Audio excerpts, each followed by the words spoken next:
Hello students, now अब हम फिर से एक क्वेश्चन सॉल्व कर रहे हैं जो आप ही लोग का डाउट है। ध्यान से देखिएगा क्वेश्चन क्या है।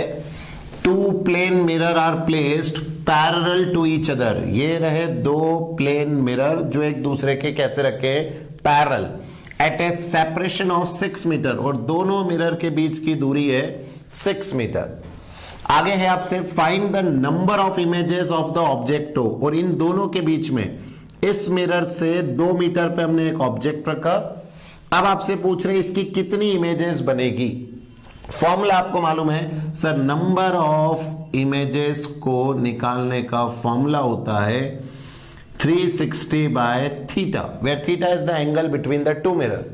तो बताइए, अगर दोनों एक दूसरे के पैरेलल हैं, एंगल हो जाएगा 0 degree and you will get infinite number of images. तो ये आपने देखा भी होगा, अगर दो प्लेन मिरर एक दूसरे के पैरेलल रख दिए जाए आमने सामने तो नंबर ऑफ इमेजेस बनेगी इनफाइनाइट। ठीक, तो पहला आंसर होगा इनफाइनाइट। दूसरा, separation between fifth image. Fifth image के बीच में आपको सेपरेशन बताना है, क्या आएगा जरा देखिए। अब फिफ्थ इमेज के लिए यहां से 2 मीटर है, तो क्या ये वाला यहां इस मिरर से 4 मीटर हो गया कि ऑब्जेक्ट टोटल 6 है, ये 2 है, तो ये 4 बचेगा ना। अब इस ऑब्जेक्ट की इस मिरर में जो इमेज बनेगी, लेट इट बी I1, वो कितनी दूरी पर बनेगी सर? 2 मीटर पे बनेगी। समझ में आता है? Object distance is equal to image distance in case of plane mirror. तो इस वाले 4 की बताइए, इस वाले मिरर से जो इमेज बनेगी वो 4 मीटर पे ये बनेगी I2। ये आपका 1 मिरर ले लेता हूं मैं, इसको नाम दे दिया मैंने मिरर 1, इसको नाम दे दिया मैंने मिरर 2। बताओ, पहले ये क्लियर है आंसर? इस मिरर से 2 मीटर दूरी पर है तो ये इमेज इधर, और इस वाले से ये इधर। अब ये जो इमेज आपकी बनी है, नाउ इस मिरर के सामने that will act as a virtual object. ये पहले यहां था ऑब्जेक्ट, इसकी इमेज ये बन गई, इसकी इमेज ये बन गई, हो गया। अब ये जो इमेज बनी है ये इस वाले मिरर के लिए, मिरर 2 के लिए किसका काम करेगी? ऑब्जेक्ट का। अब बताओ ये कितनी दूरी पर है ऑब्जेक्ट? आप कहेंगे सर 4 + 2 + 2 8।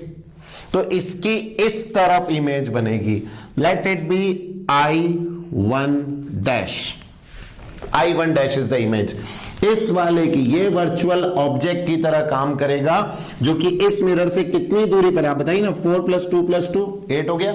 तो यहां भी 8, बट ऑलरेडी ये 4 है, तो बताओ ये कितना और हुआ सर? 4 मीटर। एंड अब जो ये I1 डैश बना, that will act as an object for this mirror 1। और अब मुझे बताओ ये कितनी दूरी पर है सर? 2 + 4 6 + 4 10 और +4 14। तो इसकी इस तरफ अब इमेज आएगी, कौन है ये? I1 dash. Now it becomes I1 double dash मान लिया। तो कितनी दूरी पर हुई थी? 2 + 4 6 + 4 10 14 14 इधर जाएगा तो बताओ 2 ये है, तो ये कितना बचा? That is the 12 metre. अब आप फिर समझ जाओगे कि सर ये I1 double dash now act as an object for mirror 2, और फिर इसकी डिस्टेंस यहां से कितनी हो जाएगी? 12 + 2 14 14 + 2 16 और 4 20। ये 20 हो गए, तो इस तरफ 20 आ जाएंगे। अब ऑलरेडी यहां 8 हो गया है, तो यहां जो बनने वाला है I1 ट्रिपल डैश, तो कितना हो गया? 20 के हिसाब से 12 मीटर। तो ऐसे करके आप इसको कैलकुलेट करते जाएंगे and you will get the distance between the fifth image. But इतनी मेहनत करने की बजाय आप डायरेक्ट एक फॉर्मूला भी यूज कर सकते हैं, that is 2 × by number of image. कौन सी वाली? फिफ्थ है, फोर्थ है, थर्ड है, कोई सी भी। तो अभी फिफ्थ है तो fifth into x + y, where x + y में x और y है, ऑब्जेक्ट कहां रखा है? तो x + y में 2 और 4, तो कितना आ गया?